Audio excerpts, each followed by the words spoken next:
ने अपनी गर्लफ्रेंड के साथ एक छोटे खरगोश का टैटू बनवाया था, लेकिन किसे पता था कि प्रलय आने के बाद टैटू ही शक्तियां जागृत करने का जरिया बन जाएगा। मेरी गर्लफ्रेंड स्पिरिट रैबिट में बदल गई और मुझे हर जगह छिपाकर बचाती रही, जबकि मेरे पास कोई टैटू नहीं था, इसलिए मैं एक भी शक्ति जागृत नहीं कर पाया। मैं सिर्फ बेबस होकर देखता रहा कि वह अकेले ही भयानक दानवों से लड़ रही है। आखिरकार मुझे बचाने के लिए उसने अपनी जान दे दी। पछतावे और दर्द के साथ जब मैंने दोबारा आंखें खोली तो पाया कि मैं प्रलय आने से ठीक एक दिन पहले पुनर्जन्म ले चुका हूँ। इस बार मैंने अपनी सारी संपत्ति बेच दी और सीधे टैटू शॉप पहुंच गया। मैंने कसम खाई कि इस बार मैं फूड चेन के सबसे ऊपरी स्तर पर खड़ा रहूंगा। मेरी छाती पर पांगु द्वारा आकाश और धरती को अलग करने वाला टैटू बनेगा। पीठ पर 9 ड्रैगनों द्वारा ताबूत खींचने वाला टैटू। बाएं पैर पर डोंगहुआंग दाइयी और दाएं पैर पर महान वानर राजा गईतियान द शेंग। 8 मास्टरों के हाथ से टैटू मशीनें गिर पड़ी और वे मुझे ऐसे देखने लगे जैसे मैं कोई पागल हूँ। लड़के, क्या तुझे अपनी जान प्यारी नहीं है? पांगु का टैटू ही पहले से फॉरबिडन डेस्टिनी माना जाता है और तू ऊपर से 9 ड्रैगनों वाला टैटू भी बनवाना चाहता है। वह कोई साधारण मिथिकल टोटम नहीं, बल्कि करोड़ों जीवों का विनाश करने वाला फॉरबिडन टैटू है। मैं ठंडे स्वर में हंस पड़ा। अगर 1 मिलियन कम है तो मैं 10 मिलियन दूंगा। मुझे चाहिए कि आप खुद सुई चलाएं और बाकी लोग आपकी मदद करें। 7 दिनों के अंदर यह काम पूरा होना चाहिए। मास्टर का चेहरा बदल गया। 7 दिन? तुम पागल हो गए हो। इतने बड़े टैटू को 7 दिनों में पूरा करना नामुमकिन है। मैंने अपनी जेब से एक सूची निकाली और मेज पर फेंक दी। Military grade recovery gel, bionic repair patch, imported pain killer और एंटी इन्फेक्शन मेडिसिन, सब कुछ मैं पहले ही तैयार कर चुका हूँ। आप सिर्फ टैटू बनाइए, जान की जिम्मेदारी मेरी। मास्टर मुझे घूर।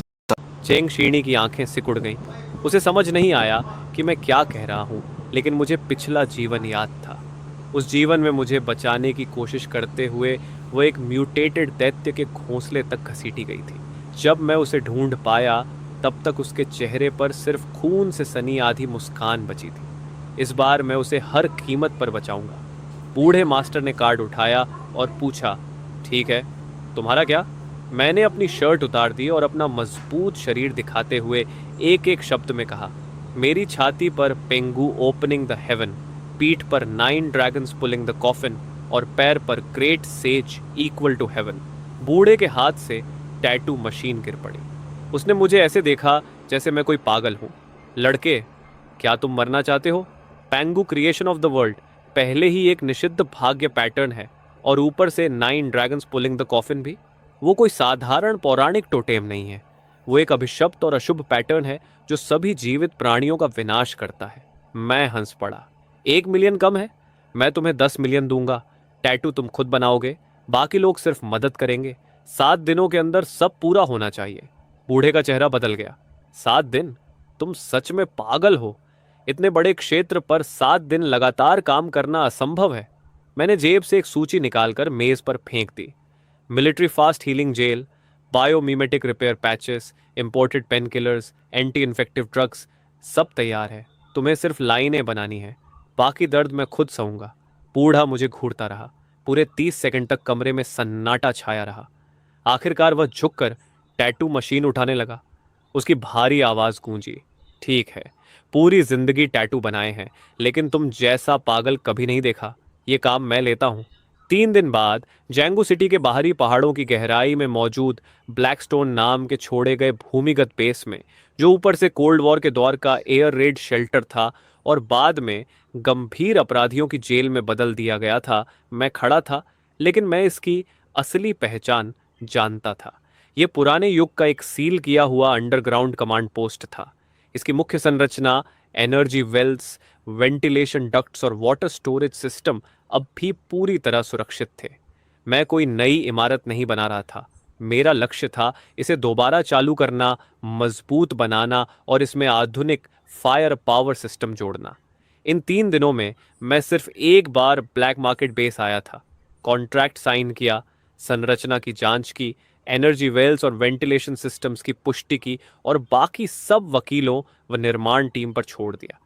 आखिर असली समय तो मेरे शरीर पर बने 4 फॉरबिडन टोटम्स ले रहे थे। रियल एस्टेट एजेंट ने माथे का पसीना पोंछते हुए पूछा, क्या आप सच में 30 मिलियन खर्च करके इस भगवान भूली जगह को खरीदना चाहते हैं? मैंने बिना जवाब दिए एक ही झटके में कॉन्ट्रैक्ट पर हस्ताक्षर कर दिए। देश की सबसे बेहतरीन सुरक्षा निर्माण टीम से संपर्क करो। मैं 10 दिनों के अंदर इस जगह को ऐसी डूम्सडे फोर्ट्रेस बनाना चाहता हूं जिसमें एक मक्खी भी घुस ना सके। 5 मीटर ऊंची military grade titanium alloy fence, करोड़ों टन झेल सकने वाले explosion proof gates, top tier ecological circulation system और वो अंडरग्राउंड एनर्जी कोर, सब कुछ बहाल करो और दोबारा चालू करो। मैंने एक 100 मिलियन युआन कैश निकालकर मेज पर फेंक दी। 10 दिनों में जो भी करना पड़े करो, पैसे की कोई कमी नहीं है। मैं 3 गुना वेतन दूंगा। 24 घंटे लगातार शिफ्ट चलेगी। मेरे एक के बाद एक आदेशों ने पूरे जांगू के निर्माण उद्योग में हड़कंप मचा दिया। उसी समय मैं अंडरग्राउंड टैटू पार्लर में बिना शर्ट के बैठा था। घोस्ट मैंशन के सबसे गहरे हिस्से वाले निजी कमरे में धुंधली पीली रोशनी दीवारों पर पड़ रही थी, और वे दीवारें तरह तरह के अजीब, डरावने और रहस्यमय टोटम पैटर्न्स से भरी हुई थीं। हवा में डिसइंफेक्टेंट और टैटू इंक की मिली जुली गंध फैली हुई थी। मास्टर को खुद पूरे टैटू प्रोसेस की निगरानी कर रहे थे, जबकि बाकी 3 शागिर्द रंग मिलाने, लाइनें खींचने और खून साफ करने में लगे थे। मेरी पीठ पर बने 9 ड्रैगन्स पुलिंग द कॉफिन में पहली काली ड्रैगन की आउटलाइन पूरी हो चुकी थी, लेकिन उसमें अभी जान नहीं आई थी। फिर भी उसे देखते ही एक अजीब और दबाव भरा एहसास होता था। शू शाओ मेरे पास बैठा था। उसके बाएं हाथ पर बना रोडिया लगभग पूरा हो चुका था और वह दर्द से दांत भींचे बैठा था। जेंग शिनी बगल वाले निजी कमरे में थी, जहां एक महिला टैटू आर्टिस्ट 9 हेवनस मिस्टीरियस मेडन के अंतिम विवरण पूरे कर रही थी। मेरा फोन हमेशा मेरे पास रखा रहता था। स्क्रीन पर लगातार वकीलों, एजेंटों, निर्माण टीमों और सप्लायर्स के संदेश आते रहते थे। मैं सुई के शरीर में ढंसने का तीखा दर्द सहते हुए भी दूर से लगातार आदेश जारी कर रहा था। ब्लैकस्टोन बेस का निर्माण और टैटू दोनों साथ साथ चल रहे थे। इनमें से किसी को भी नज़रअंदाज नहीं किया जा सकता था। मैंने यूं ही फोन खोला तो एक न्यूज़ पुश सामने आ गया। जांग सिटी के अमीर परिवार के उत्तराधिकारी चिन ली ने अपनी सारी संपत्ति बेच दी और पहाड़ों की गहराई में जाकर एक छोड़ी हुई जेल खरीद ली। मैंने लाइव स्ट्रीमिंग ऐप खोला और सीधे शहर के सबसे लोकप्रिय लाइव रूम में प्रवेश किया। स्क्रीन पर मेरा सबसे बड़ा दुश्मन और जियांग सिटी के सबसे अमीर आदमी का बेटा शूरोई बैठा था। वह शहर के बीचों बीच बने एक आलीशान विला में रेड वाइन का ग्लास घुमाते हुए इतना हंस रहा था कि आगे झुक गया। हाहा, चिनली को आखिर क्या हो गया? कहीं उसका दिमाग तो नहीं खराब हो गया? शूरोई हंसते हुए बोला। यंग मास्टर शू, अच्छा हुआ मैंने बहुत पहले ही पहचान लिया था कि वो पागल है। मैंने समय रहते उससे रिश्ता तोड़ लिया और आपके पास आ गई। सुना है कि वो जेंग शीनी को भी साथ लेकर घूम रहा है। वो घमंडी लड़की अब पूरे गैंगस्टर स्टाइल में टैटू बनवा रही है। कितना मजाकिया है। कैमरा घूमा तो श्याओ यूचिंग की कमर पर बना चमकदार लाल फूलों का टैटू दिखाई दिया, जो खून की तरह लाल और बेहद आकर्षक था। मैंने उसे देखते ही आंखें हल्की से कोट लीं। पिछले जीवन में श्याओ यूचिंग के पास यह रेड स्पाइडर लिली टैटू नहीं था। लगता है इस जीवन में शुरोई को खुश करने के लिए उसने काफी मेहनत की थी। शुरोई कैमरे की ओर देखकर उत्साह से चिल्लाया, कौन जानता है, शायद चिनली ने अपना पूरा परिवार बर्बाद कर दिया है। सुना है कि उसने उस पहाड़ी गुफा में 100 मिलियन युआन से भी ज्यादा झोंक दिए हैं। बड़े बड़े सुपरमार्केट से सुअर का मांस, चावल और ढेर सारा सामान खरीद रहा है। क्या वो पूरी जिंदगी वहीं बिताने वाला है? उसके इतना कहते ही लाइव रूम की टिप्पणियां फट पड़ी। कमाल है, गरीबी सच में कल्पना को सीमित कर देती है। क्या अमीर लोगों का दिमाग हमेशा इतना आगे चलता है? जंग शिनी तो हमारी देवी है। वो सच में उसके साथ एयर रेड शेल्टर में रहने जा रही है? जांच पूरी हुई, शिनी जरूर पागल हो गई है। इसे सीधे मानसिक अस्पताल भेज दो। इंटरनेट पर लगातार हो रही हंसी और गालियों को देखकर शू शाओ गुस्से से कांपने लगा। ब्रोदरली, वो हरामी शू रुई ऑनलाइन तुम्हारी बेइज्जती कर रहा है। मैं अभी जाकर उसका हिसाब करता हूं। मैंने शांत स्वर में कहा, उसे भूल जाओ। सुई फिर मेरी त्वचा में धंसी। मैंने स्क्रीन पर शू रुई का घमंडी चेहरा देखा और मेरी आंखें शांत बनी रहीं। अभी जितना ऊंचा उछलेगा, बाद में उतना ही बुरी तरह रोएगा। फिर मैंने शू शाओ से कहा, सप्लाई काफिले पर नजर बनाए रखो। हमारी डूम्सडे फोर्ट्रेस में कोई गलती नहीं होनी चाहिए। मेरे पुनर्जन्म को पूरे 7 दिन हो चुके थे। इन 7 दिनों में मैं शायद ही कभी इस भूमिगत निजी कमरे से बाहर निकला था। मास्टर गू और उनके 3 शागिर्द बारी बारी से काम करते रहे। दिन में लाइनें खींचना, रात में रंग भरना और सुबह होने से पहले पैटर्न की मरम्मत करना। मैंने ब्लैक मार्केट से military grade fast healing gel और बायोमिमेटिक रिपेयर पैचेस भी मंगवा लिए थे। हर बार जब किसी टोटेम का एक हिस्सा पूरा होता तो उस पर तुरंत विशेष हीलिंग जेल लगा दी जाती, वरना इतनी तेज गति से काम करने पर मेरी त्वचा ज्यादा देर तक टिक नहीं पाती। 7वें दिन की देर रात गोस्ट मैंशन के सबसे गहरे निजी कमरे में टैटू मशीन की आवाज आखिरकार बंद हो गई। ट्रू लॉर्ड वाला टैटू 2 दिन पहले ही पूरा हो चुका था। चांगशनी का 9 हेवंस मिस्टीरियस मेडन भी कल पूरा हो गया था। और अब आखिरकार मेरे शरीर पर मौजूद चारों फॉरबिडन टोटम्स पूरी तरह तैयार थे। छाती पर पैंगू ओपनिंग द हेवन, पीठ पर 9 ड्रैगन्स पुलिंग द कॉफिन और पैरों पर Great Sage Equal to Heaven. Master Gu ने दस्ताने उतारते हुए मेरे शरीर पर बने पैटर्नों को देखा और लंबी सांस छोड़ी। यंग मास्टर चिन, मैंने पूरी जिंदगी टैटू बनाए हैं, लेकिन इतना बड़ा काम पहले कभी नहीं लिया। Pangu opening the heaven, 9 dragons pulling the coffin और Great Sage Equal to Heaven. पूरे जांग सिटी के टैटू समुदाय में कोई भी यह दावा नहीं कर सकता कि उसने मुझसे ज्यादा खतरनाक और शक्तिशाली टैटू बनाए हैं। मैं टैटू चेयर से उठकर आईने के सामने खड़ा हो गया। चारों निषिद्ध टोटेम मेरे सीने, पीठ और पैरों को ढके हुए थे। हर रेखा तेज, प्राचीन और भारी महसूस हो रही थी, खासकर मेरी पीठ पर बना 9 ड्रैगन्स पुलिंग द कोफिन। 9 काले ड्रैगन मेरी रीढ़ की दोनों तरफ लिपटे हुए थे। उनकी परत दर परत बनी ड्रैगन स्केल्स बेहद वास्तविक लग रही थीं। 9 ड्रैगनों की पूंछें पीठ के बीच में मिलकर एक प्राचीन काले ताबूत को खींच रही थीं। लाल जंजीरें उस काले ताबूत को कसकर बांधे हुए थीं। यह सिर्फ एक टैटू था, लेकिन फिर भी उसे एक अवर्णनीय दबाव निकल रहा था। मास्टर गू उसे देखकर अनायास ही निकल गया। सच कहूं तो अगर मैंने इसे अपनी आंखों से न देखा होता तो मुझे लगता कि यह चीज रात में खुद चलने लगेगी। मैंने कपड़े पहन लिए और शरीर पर बने टोटेम छिपा दिए। अभी वे सिर्फ टैटू थे। जब रेड मून उतरेगा तभी वे सच में जागेंगे। मास्टर गू चौंक गया। Red moon? मैंने कोई जवाब नहीं दिया, बस फोन उठाकर समय देखा। रेड मून आने में अभी पूरे 12 दिन बाकी थे। चलो, मैंने कहा, ब्लैकस्टोन बेस चलकर अपनी ड्यूम्सडे फोर्ट्रेस की जांच करते हैं। 2 घंटे बाद हम जियांग सिटी के बाहरी पहाड़ों की गहराई में पहुंचे। ब्लैकस्टोन नाम का भूमिगत बेस शुरुआती नवीनीकरण पूरा कर चुका था। वेंटिलेशन सिस्टम, मुख्य ऊर्जा कोर और पूरा इकोलॉजिकल सर्कुलेशन सिस्टम दोबारा चालू हो चुका था। अगले 12 दिनों तक मैंने लगभग आराम नहीं किया। दिन में मैं ब्लैकस्टोन बेस के अंतिम निर्माण कार्यों की व्यक्तिगत निगरानी करता और रात में रिबर्थ ओरिजिन की शक्ति से अपने शरीर पर बने 4 फोबिडन टोटम्स के प्रतिघात को दबाता। एक के बाद एक ट्रक भरकर संसाधन और सामान बेस तक पहुंचाए जा रहे थे। चावल, आटा, ठंडा रखा गया मांस, डिब्बाबंद भोजन, पीने का पानी, दवाइयाँ, डीजल, भारी ऑफ रोड वाहन, backup generator, military grade protective suits, जो भी सर्वाइवल के लिए खरीदा जा सकता था, मैं सब कुछ खरीद रहा था। बाहर की दुनिया के हर इंसान को लगता था कि मैं पागल हो गया हूं, लेकिन सिर्फ मैं जानता था कि सभ्य दुनिया के पास अब ज्यादा समय नहीं बचा है। रेड मून आने से एक दिन पहले आखिरी खेप का सामान भी ब्लैकस्टोन बेस पहुंच चुका था। गोदाम के अंदर चावल, आटा, पीने का पानी, डिब्बाबंद खाना, ठंडा रखा गया मांस, दवाइयाँ, डीजल, बैकअप जनरेटर, सैन्य उपकरण और सुरक्षा सूट पहाड़ों की तरह जमा थे। भूमिगत गोदाम की तीनों मंजिलें लगभग पूरी तरह भर चुकी थीं। शू शाओ गोदाम के प्रवेश द्वार पर खड़ा यह सब देख रहा था। उसकी आंखें हैरानी से फैली हुई थीं। ब्रदर ली, क्या तुम अगला जन्म भी यहीं बिताने वाले हो? चांगशिनी भी चुपचाप सामने का दृश्य देख रही थी। उसे पहले से पता था कि मैंने बड़ी मात्रा में सामान जमा किया है, लेकिन जब उसने अपनी आंखों से इस विशाल भूमिगत गोदाम को सर्वाइवल संसाधनों से ठसाठस भरा देखा तो वह भी भौहें सिकोड़ने से खुद को रोक नहीं पाई। चिन्नली, आखिर तुम किस चीज से बचाव की तैयारी कर रहे हो? मैंने तुरंत जवाब नहीं दिया। मैं धीरे धीरे गोदाम के बीचों बीच पहुंचा और अपना दायां हाथ उठाया।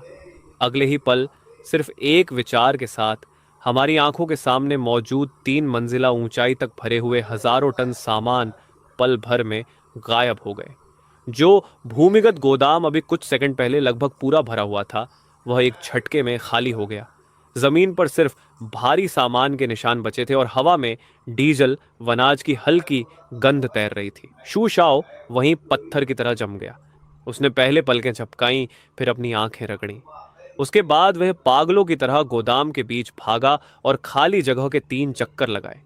फिर अचानक मुड़कर मेरी तरफ देखा। उसकी आवाज कांप रही थी। ब्रदर ली, सामान कहाँ गया? पूरा गोदाम कहाँ गया?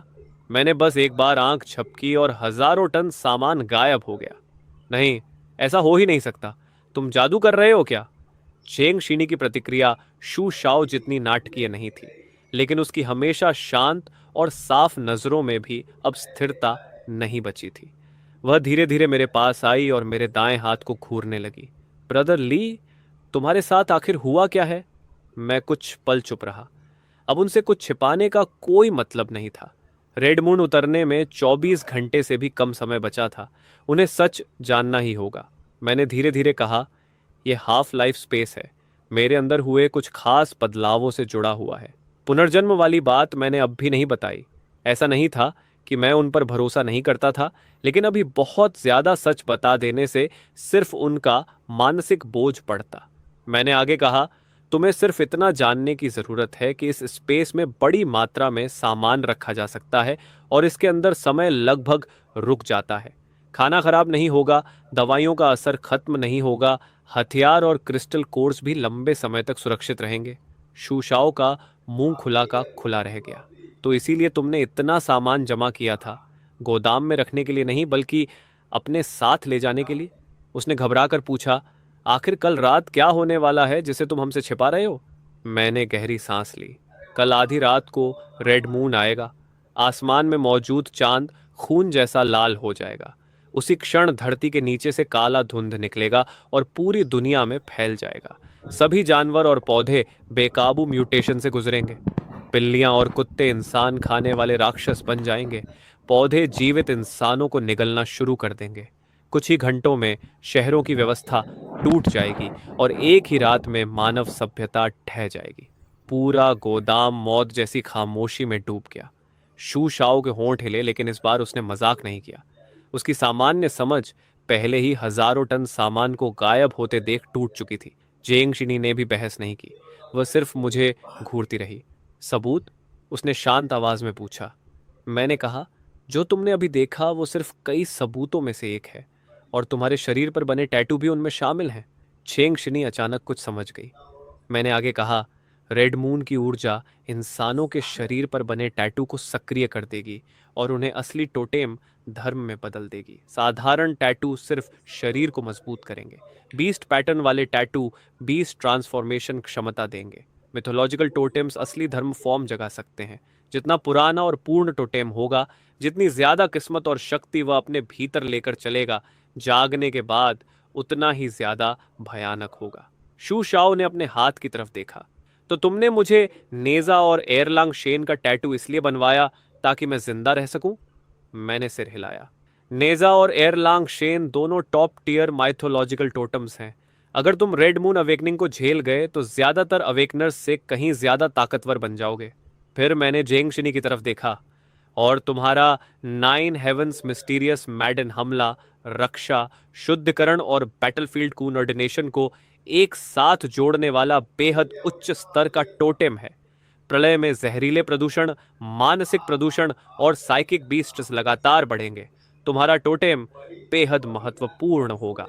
जंगशिनी की आंखों में झटका धीरे धीरे गायब हो गया और उसकी जगह तनाव ने ले ली। तो तुमने अपनी सारी संपत्ति बेची, ब्लैकस्टोन बेस खरीदा, इतना सामान जमा किया और हमें टैटू बनवाने ले गए? इनमें से कोई भी फैसला अचानक नहीं था। तुम्हें पहले से पता था कि कुछ बहुत बड़ा होने वाला है। मैंने कुछ नहीं कहा। शू शाओ का चेहरा अचानक बदल गया। नहीं ब्रदरली, मेरे माता पिता का क्या? वे अभी भी शहर के दक्षिणी हिस्से में कार रिपेयर शॉप चला रहे हैं।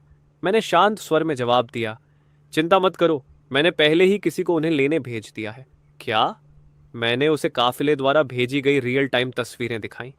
शहर के दक्षिणी हिस्से की पुरानी गली के बाहर एक काली एक्सप्लोजन प्रूफ वैन खड़ी थी। उसके दरवाजे खुले और काले कॉम्बैट यूनिफॉर्म पहने दो बॉडीगार्ड एक मध्यम आयु के दंपति को अंदर बैठाने में मदद कर रहे थे। आदमी ज्यादा लंबा नहीं था। उसकी त्वचा सांवली थी और उसके हाथों पर वर्षों से कारों की मरम्मत करते करते जमी हुई ग्रीस के निशान थे। शू शाओ ने स्क्रीन की तरफ देखा और उसकी आंखें तुरंत लाल हो गईं। मैंने धीरे से कहा, ब्लैकस्टोन बेस में मेंटेनेंस और लॉजिस्टिक्स पर्सनल की ज़रूरत का बहाना बनाकर मैंने पहले ही अंकल और आंटी से संपर्क कर लिया था। उन्हें एंड टाइम्स के बारे में कुछ नहीं पता। उन्हें बस लगा कि मैं कुछ दिनों के लिए उन्हें अच्छी तनख्वाह पर काम पर रख रहा हूं। 20 मिनट बाद काफिला बेस पहुंच गया। शू शाओ के होंठ हिले, लेकिन वह लंबे समय तक कुछ बोल नहीं पाया। पिछले जीवन में रेड मून गिरने के बाद वह अपने माता पिता को बचाने के लिए पागलों की तरह शहर के दक्षिणी हिस्से में वापस भागा था, लेकिन तब तक वहां म्यूटेटेड चूहों का सैलाब आ चुका था। आखिर में उसे सिर्फ अपने पिता की टूटी हुई रिंच और अपनी माँ का वह पुराना एप्रण मिला था, जिसे वह कभी फेंकना नहीं चाहती थी। उसके बाद वह पागल हो गया था, लगातार लड़ता रहा, अनगिनत राक्षसों को मारता रहा और अंत में बीस्ट टाइड में मर गया। लेकिन इस जीवन में मैं उन्हें फिर कभी उस दर्द से गुजरने नहीं दूंगा। मैंने उसके कंधे पर हाथ रखा और कहा, चिंता मत करो, इस बार अंकल और आंटी की जिम्मेदारी मैं लेता हूं। शू शाओ ने सिर झुका लिया। उसके कंधे हल्के हल्के कांप रहे थे। कुछ देर बाद उसने सिर उठाया। उसकी आंखें लाल थीं। ब्रदर ली, धन्यवाद। मैं बस हल्का सा मुस्कुरा दिया। चांगशनी कुछ देर तक चुप रही। सामने का दृश्य देखते हुए उसने धीमी आवाज में पूछा, मेरे पिताजी का क्या?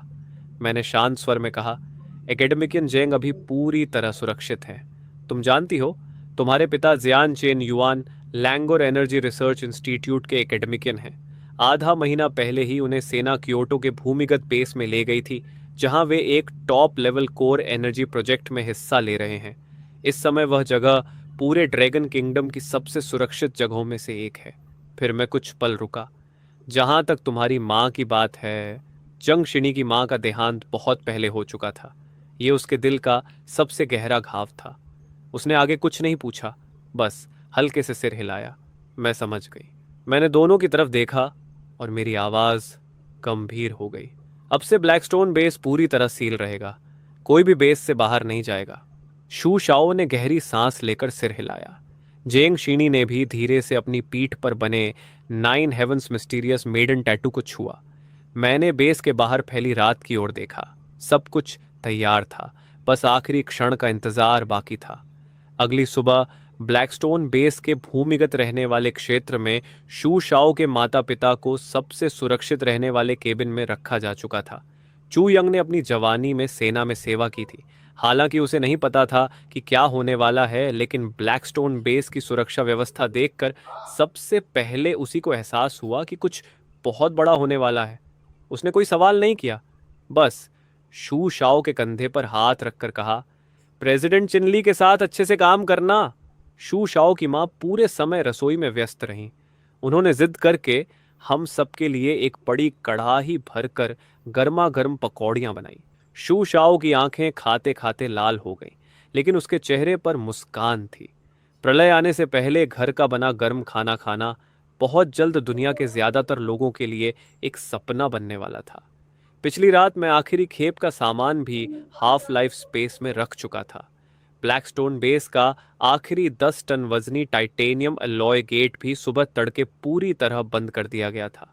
पूरा भूमिगत किला रोशनी से जगमगा रहा था। वर्षों से बंद पड़ा अंडरग्राउंड एनर्जी कोर अब पूरी क्षमता से चल रहा था। निगरानी स्क्रीन पर बाहर की दुनिया का 360 डिग्री दृश्य बिना किसी ब्लाइंड स्पॉट के दिखाई दे रहा था। शू शाओ पास में बैठा पकौड़ियों का कटोरा पकड़े निगरानी स्क्रीन देख रहा था। जेंग शीनी विशाल स्क्रीन के सामने खड़ी बाहरी रक्षा प्रणाली की जांच कर रही थी। उसके शरीर पर बना 9 हेवनस मिस्टीरियस मेडन टैटू पूरी तरह ठीक हो चुका था। उसका ठंडा और शांत स्वभाव अब किसी अदृश्य धार जैसी तीक्ष्णता लिए हुए था। तभी मेरे फोन पर लोकल ट्रेंडिंग लिस्ट का नोटिफिकेशन आया। शूरोई ने फिर से लाइव स्ट्रीम शुरू कर दी थी। स्क्रीन पर शूरोई अब भी शहर के बीचों बीच बने अपने आलीशान विला में था। क्रिस्टल झूमरों के नीचे भव्य पार्टी चल रही थी। शैंपेन के टॉवर, संगीत, खूबसूरत लड़कियां और अमीर घरानों के युवा पूरी लाइव स्ट्रीम को चमकदार और दिखावटी बना रहे थे। मैंने समय देखा। रेड मून आने में अब 1 घंटे से भी कम समय बचा था। शूरोई कैमरे की तरफ देखकर बिना किसी झिझक के हंस रहा था। दोस्तों, वो पागल चिन्हली कहीं दिखाई नहीं दे रहा।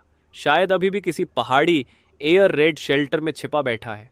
सारी संपत्ति बेच दी, चावल खरीदे, सुअर का मांस खरीदा, यहाँ तक कि जेंग शीनी को भी टैटू बनवाने ले गया। क्या उसे सच में लगता है कि दुनिया खत्म होने वाली है? हा हा हा।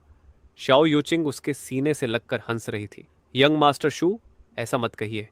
मैं तो सच में देखना चाहती हूं कि कल चिन्हली का क्या हाल होगा। शुरॉय ने हाथ में पकड़ा वाइन ग्लास घुमाया और भी जोर से हंसने लगा। अगर आज रात कुछ नहीं हुआ तो कल मैं लोगों को लेकर पहाड़ों में जाऊंगा, चिन्हली के टूटे फूटे एयर रेड शेल्टर को तोड़ दूंगा और उसे खुद मानसिक अस्पताल पहुंचाऊंगा। लाइव स्ट्रीम में हंसी, ताने और गालियां एक पागल भीड़ की तरह उमड़ रही थीं। लेकिन ब्लैकस्टोन बेस के अंदर सिर्फ एनर्जी कोर की गहरी गूंज सुनाई दे रही थी। मैंने अपनी कलाई उठाकर समय देखा। 23:59 रेड मून आने में सिर्फ 10 सेकंड बचे थे। बाहर की दुनिया अब भी जश्न मना रही थी, जबकि ब्लैकस्टोन बेस के अंदर सिर्फ एनर्जी कोर की गूंज गूंज रही थी। 10 सेकंड बाद मैंने धीरे से अपना कांटा नीचे रखा। काउंटडाउन 0 पर पहुंच गया। तभी एक भारी गूंजती हुई ध्वनि सुनाई दी, जैसे किसी प्राचीन युग की आवाज अचानक लौट आई हो। पूरी ब्लू स्टार जोर से कांप उठी। लाइव स्ट्रीम में अभी कुछ सेकंड पहले तक घमंड से हंस रहा शू रुई अचानक चुप हो गया, क्योंकि उसके विला की विशाल कांच की खिड़की के बाहर आसमान में चमकता हुआ चांद उसी क्षण खून जैसा लाल हो गया था। वह ऐसा लग रहा था जैसे खून टपकती हुई कोई विशाल आंख धरती की ओर घूर रही हो। अगले ही पल जमीन के नीचे से गाढ़ा काला धुंध फूट पड़ा और देखते ही देखते पूरे जियांग सिटी को निगल गया। ये क्या है? चांद इतना लाल क्यों हो गया? शुरुई डर से चीख उठा। उसके हाथ से रेड वाइन का ग्लास गिरकर फर्श पर टूट गया। तभी अचानक लाइव स्ट्रीम में श्याओ युचिंग की गोद में बैठा वह शुद्ध नस्ल का टेडी डॉग भयानक गर्जना करने लगा। लाखों दर्शकों की आंखों के सामने उसका शरीर गुब्बारे की तरह फूलने लगा। उसकी हड्डियों से नुकीले कांटे निकल आए। उसकी आंखें बैंगनी और खून से भरी हो गईं। उसका मुंह फैल गया और उसमें उस तरह जैसी तेज दांत उग आए। म्यूटेटेड टेडी अचानक श्याओ युचिंग पर झपटा। उसके नुकीले पंजों ने उसके कंधे को चीर डाला और उसे सीधे जमीन पर गिरा दिया। कैमरा बुरी तरह हिल गया। श्याओ युचिंग की चीख पूरे लाइव स्ट्रीम में गूंज उठी। शूरुई, मुझे बचाओ! उसका चेहरा डर से सफेद पड़ चुका था। उसने बेतहाशा अपना हाथ शूरुई की तरफ बढ़ाया, लेकिन शूरुई खुद डर के मारे पागल हो चुका था। दूर हटो, मेरे पास मत आना! वह पीछे हटता गया। उसने श्याओ युचिंग के बड़े हुए हाथ को भी लात मारकर दूर कर दिया और घबराकर दूसरी मंजिल की ओर भागने लगा। श्याओ युचिंग जमीन पर गिर गई। उसके कंधे से खून बह रहा था और पूरा शरीर कांप रहा था। शूरोय, मेरी मदद करो! लेकिन उसे सिर्फ शूरोई की भागती हुई पीठ दिखाई दी। म्यूटेटेड टेडी गुर्राता हुआ फिर उसकी ओर बढ़ा। उसकी खून से भरी आंखें सीधे श्याओ युचिंग पर टिकी हुई थीं। लाइव स्ट्रीम की टिप्पणियां पागलों की तरह दौड़ रही थीं। उसे बचाओ! शूरुई अकेला भाग गया। अभी तक तो कह रहा था कि उससे प्यार करता है, अब उसे मरने के लिए छोड़ दिया। सब खत्म हो गया। वो मरने वाली है। शाओ यूचिंग की आंखों में बची हुई उम्मीद धीरे धीरे खत्म हो गई। उसकी जगह गहरी नफरत और कड़वाहट ने ले ली। और ठीक उसी समय जब वह राक्षसी टेडी उस पर झपटने वाला था, उसकी कमर पर बना रेड स्पाइडर लिली टैटू अचानक खून जैसे लाल प्रकाश से चमक उठा। उसके पैरों के नीचे लाल स्पाइडर लिली की पंखुड़ियां धीरे धीरे खिलने लगी। हवा में एक ठंडी लेकिन अजीब तरह से मीठी फूलों की खुशबू फैल गई। म्यूटेटेड टेडी अचानक वहीं रुक गया। ऐसा लग रहा था जैसे उसे किसी बेहद खतरनाक चीज की गंध मिल गई हो। उसकी लाल आंखों में डर की एक झलक उभर आई। श्याओ युचिंग ने धीरे धीरे अपना सिर उठाया। उसकी पुतलियों की गहराई में खून जैसे लाल फूलों का अथाह समुद्र खिलता हुआ दिखाई दे रहा था, लेकिन उस खूबसूरती के भीतर एक ऐसी ठंडक छिपी थी जो रूह तक जमा दे। उसने धीमी आवाज में कहा, तुमने मुझे छोड़ क्यों दिया? उस समय शुरुई सीढ़ियों की तरफ भाग चुका था। उसकी पूरी देह अचानक अकड़ गई। उसने घबराकर पीछे मुड़कर देखा। श्याओ युचिंग के पैरों के नीचे रेड स्पाइडर लिली के फूल चुपचाप खिल रहे थे। वे लाल पंखुड़ियां मानो जीवित प्राणियों की तरह हिल रही थीं और धीरे धीरे म्यूटेटेड टेडी के हाथ पैरों से लिपटती जा रही थीं।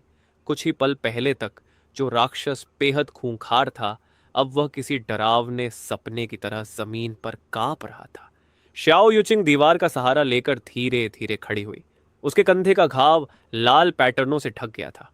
उसके पीले चेहरे पर एक अजीब मुस्कान उभर आई। उसी क्षण पूरा लाइव स्ट्रीम रूम फट पड़ा। वो जाग गई, उसकी शक्ति सक्रिय हो गई। ये कैसी अलौकिक क्षमता है, बहुत डरावना है। लेकिन अगले ही सेकंड स्क्रीन काली हो गई, लाइव स्ट्रीम अचानक बंद हो गई। मैं अपने फोन की काली स्क्रीन को देखता रहा। मेरे होठों पर हल्की व्यंग्यपूर्ण मुस्कान उभर आई। रेड स्पाइडर लिली, जिसे येलो स्प्रिंग्स का फूल कहा जाता है, उसके लिए सच में बहुत उपयुक्त थी। इस जीवन में श्याओ युचिंग ने अपने लिए एक बेहद सही रास्ता चुना था। इस बीच पूरा जियांग सिटी अराजकता में डूब चुका था। शू शाओ निगरानी स्क्रीन पर शहर का दृश्य देख रहा था। उसकी आवाज कांप रही थी। बाहर मत देखो, अपना दिमाग स्थिर रखो, मैंने अचानक मुड़कर धीमी लेकिन कठोर आवाज में कहा, क्योंकि इसी क्षण 100 मीटर मोटी चट्टानों और जमीन को पार करती हुई रेड मून की ऊर्जा हमारे ऊपर उतर चुकी थी। शू शाओ और जेंग शिनी दोनों दर्द भरी कराह निकाल बैठे। रेड मून की ऊर्जा उबलते लावे की तरह उनके शरीरों में घुस रही थी। शू शाओ के बाएं हाथ पर बना नेजा, Great God of the Three Altars का टैटू, भयंकर अग्नि में बदल गया। उसके दाएं हाथ पर मौजूद अर्लंग शन मैनिफेस्ट सेज ट्रू लॉर्ड का तीसरा नेत्र मानो खुल गया हो। सुनहरी रोशनी चारों दिशाओं में फैल गई। जांग शिनी के 9 हेवंस मिस्टीरियस मेडन टोटम ने अनगिनत दिव्य छवियां धारण कर लीं और उसे धीरे धीरे हवा में उठा लिया। उसकी पहले की ठंडी और दूर रहने वाली आभा अब पवित्र और अछूती लगने लगी। वे दोनों जाग चुके थे, लेकिन जो रेड मून ऊर्जा में सह रहा था वह उनकी तुलना में 10 या 100 गुना अधिक भयानक थी। थम, मैंने अपने शरीर पर मौजूद जैकेट को एक झटके में फाड़ दिया। मेरी छाती पर बना पंगु टोटम अचानक गहरे सुनहरे प्रकाश से चमक उठा। एक प्राचीन और वीरान युग की भावना पूरे वातावरण में फैल गई। ऐसा लगा मानो कोई ऐसी परम शक्ति जाग उठी हो जो अनंत काल को भी कुचल सकती है। मेरे केंद्र में एक भयानक ऊर्जा विस्फोट हुआ।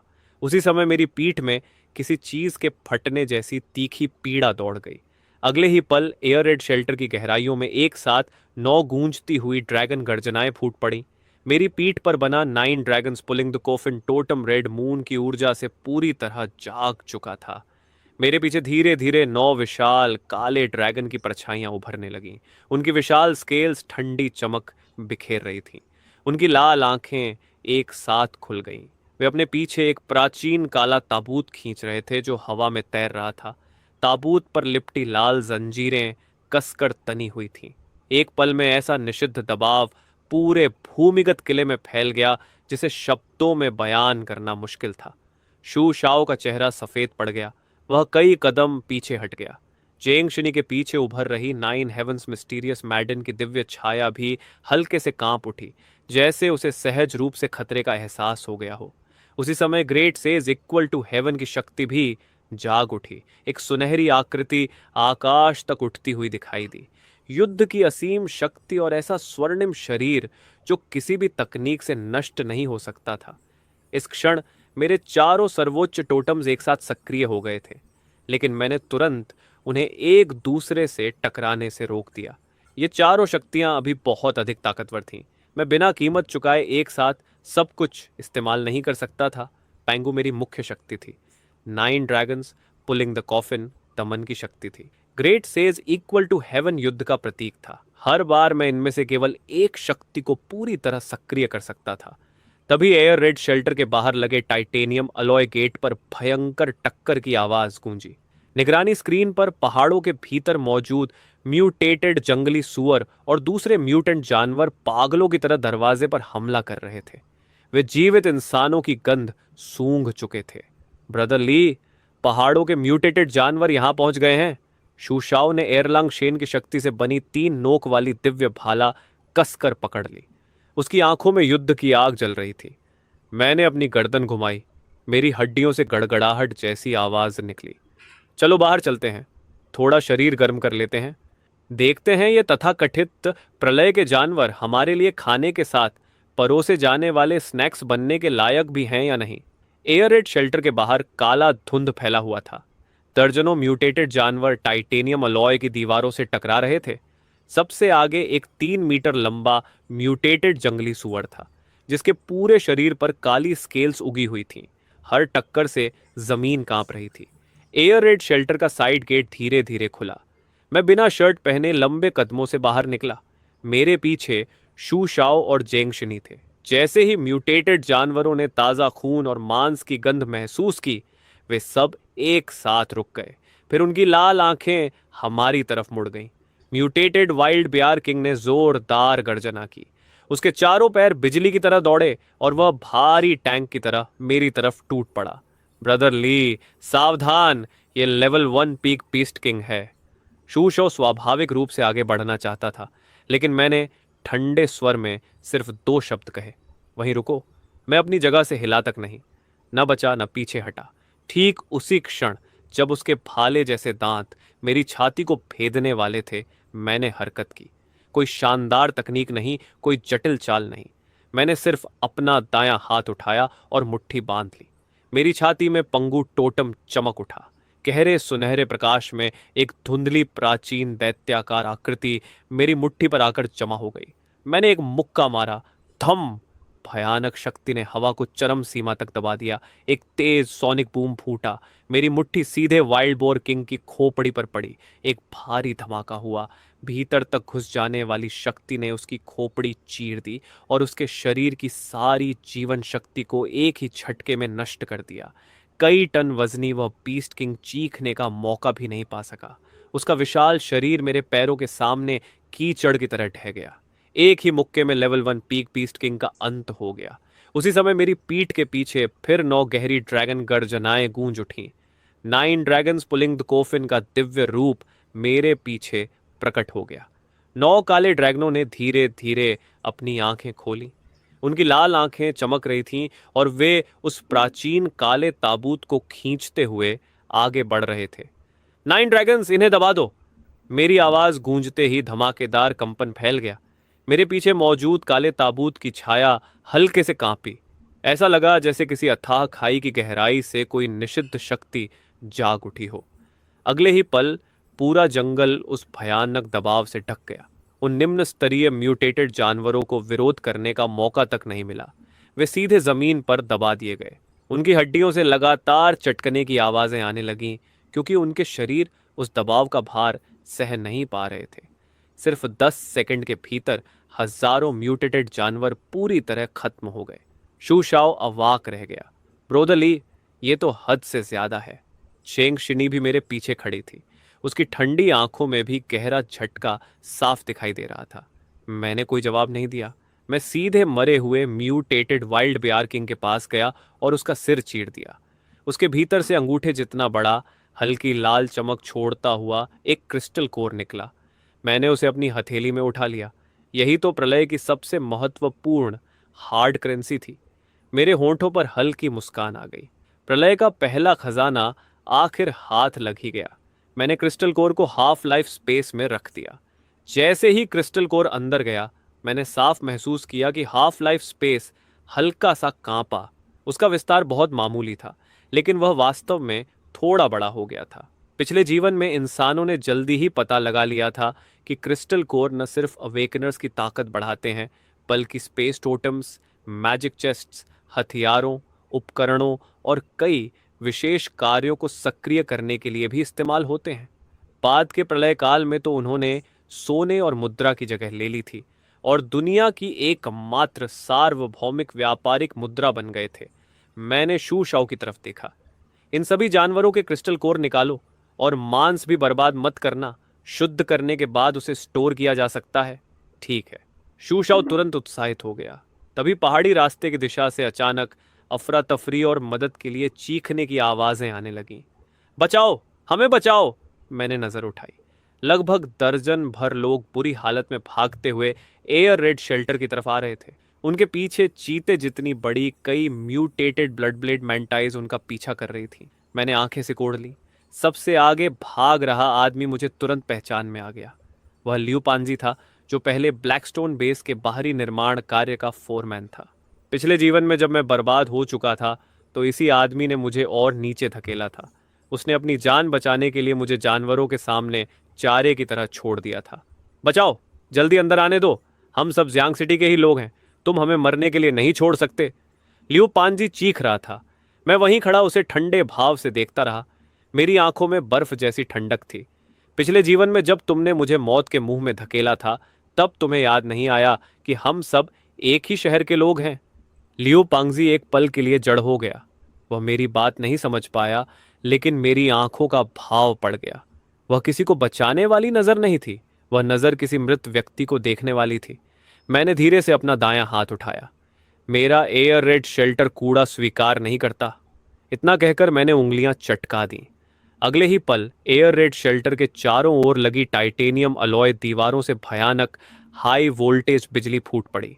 सामने से दौड़ती हुई ब्लड ब्लेड मैंटिसेस करोड़ों वोल्ट की बिजली से सीधे उड़ गईं और जमीन पर गिरकर तड़पने लगीं।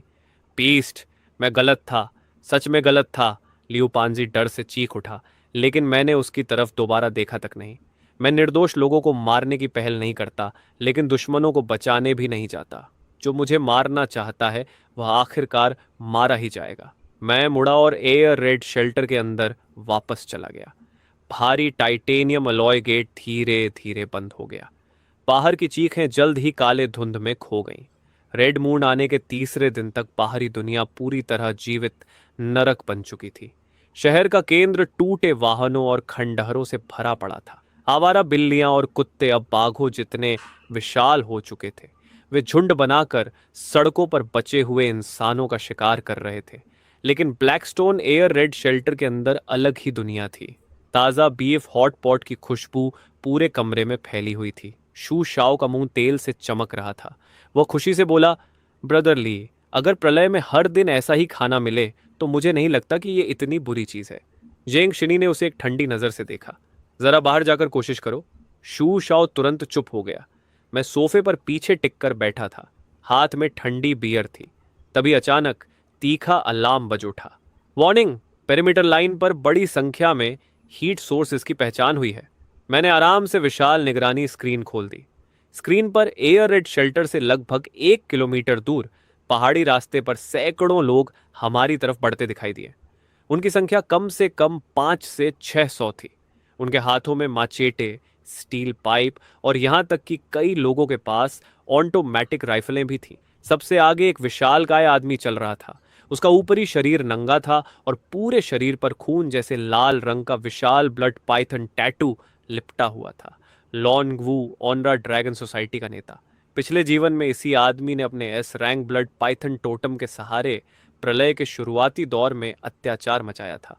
मुझे उम्मीद नहीं थी कि इस जीवन में उसकी नज़र इतनी जल्दी मुझ पर पड़ जाएगी। निगरानी स्क्रीन में लॉन्ग वू हाथ में बड़ी माचेटे पकड़े मुख्य द्वार के सामने आकर गरजा, अंदर छिपे हुए कछुए, मुझे पता है कि तुमने कई पीढ़ियों का खाना जमा किया हुआ है। दरवाजा खोलो, सारे सामान और औरतों को हमारे हवाले कर दो। अगर मेरा मूड अच्छा रहा तो तुम्हें जिंदा छोड़ दूंगा, नहीं तो आज तुम्हारे इस कछुए के खोल को तोड़कर रख दूंगा। इन हरामियों की हिम्मत तो देखो। जंग शीणी पर भी नजर रखे हुए थे। मैं मुस्कुराया। जल्दी मत करो, सुरक्षा व्यवस्था पर जो करोड़ों खर्च किए हैं उनकी आवाज भी सुन लो। एयर रेड शेल्टर के बाहर काफी देर तक कोई जवाब नहीं आया। लॉन्ग वू तुरंत गुस्से से पागल हो गया। बेशर्म, फायर करो, इस दरवाजे को उड़ा दो। 3 रॉकेट दहाड़ते हुए आगे बढ़े और सीधे मुख्य द्वार से टकराए। जोरदार विस्फोट ने रात के आसमान को हिला दिया। ऑरा ड्रैगन सोसाइटी के लोग खुशी से चिल्लाने लगे। उड़ गया! कौन सी डूम्सडे फोर्ट्रेस? हमारे बॉस लॉन्ग के सामने तो ये सिर्फ लोहे का कछुआ है। लेकिन जैसे ही धुआं छंटा, सबकी मुस्कान जम गई। चांदी जैसे रंग का टाइटेनियम अलॉय गेट अब भी अपनी जगह पर मजबूती से खड़ा था। उसकी सतह पर एक स्पष्ट गड्ढा तक नहीं बना था। लॉन्ग वू का चेहरा काला पड़ गया। फिर से फायर करो।